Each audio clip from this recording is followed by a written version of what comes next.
Hello everyone, welcome back. I made another free preset here. It'll be in the description below. I made a tracker that you can use on the edit page for the ones that don't like Fusion. Seems to work pretty good. This is a series of a few of them that I made. This one here is a 3-spot blur.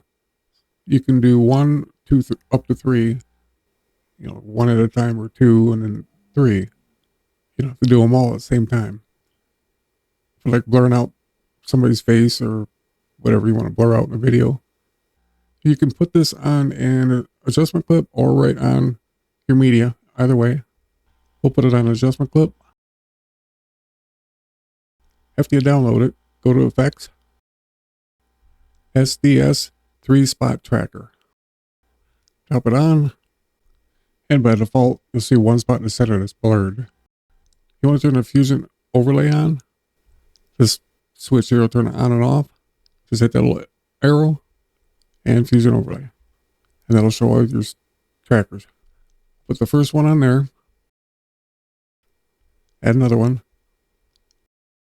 For some reason, I can't get all the trackers that show up on the tracker list.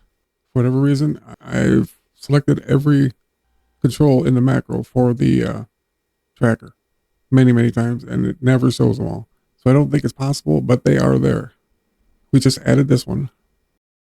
Now I'll add one, put it on this guy here. And there's the third one. I seem to have better luck with the best match. I'm in the middle of my timeline, so I'm going to track both ways. And you notice in tracking, when the tracking controls brighten back up, I'm going to highlight it again. Right now it's done. And I should mention, because the blur is turned on by default for track 1, if this is in the way you track, turn it off before you track. You do that right here. Also, you can invert the mask.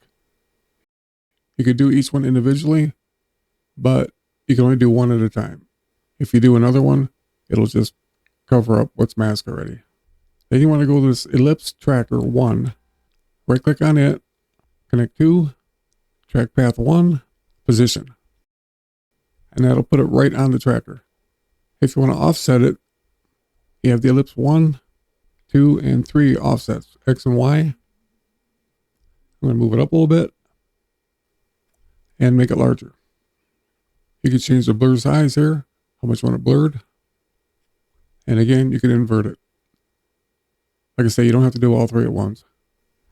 I'm just doing it for demonstration. Now we'll go down to the second one. We'll turn blur 2 on, and that is now in the center. We can toggle this off now. We don't have to have it on. And go to ellipse tracker 2, right click, connect to, path 2, track path 2, position. It'll take it right up to where it belongs. And again, you can adjust where you want it with the offset. Now we'll go to 3, turn blur 3 on, go to the ellipse tracker 3, right click, connect to, tracker path 3, position. And I went right to the third one. We can size it right here. And of course, invert it if you want. And it will track them. If you have a problem with it losing the track as it's leaving the screen, this one is actually doing it. It's very difficult to see in this video. Some of the upcoming ones that I have coming will show it better. I have a few other ones I made. But you can go to Fusion and correct this so it'll actually track all the way off the screen.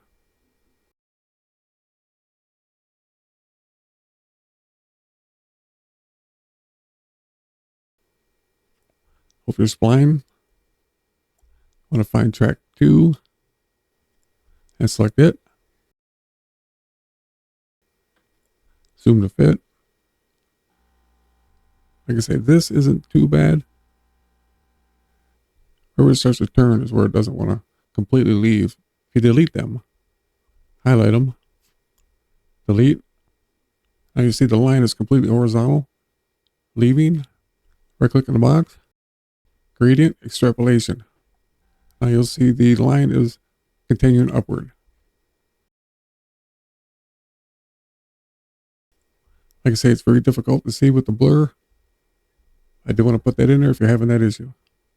You'll usually see it much more prompt down in the spline as well.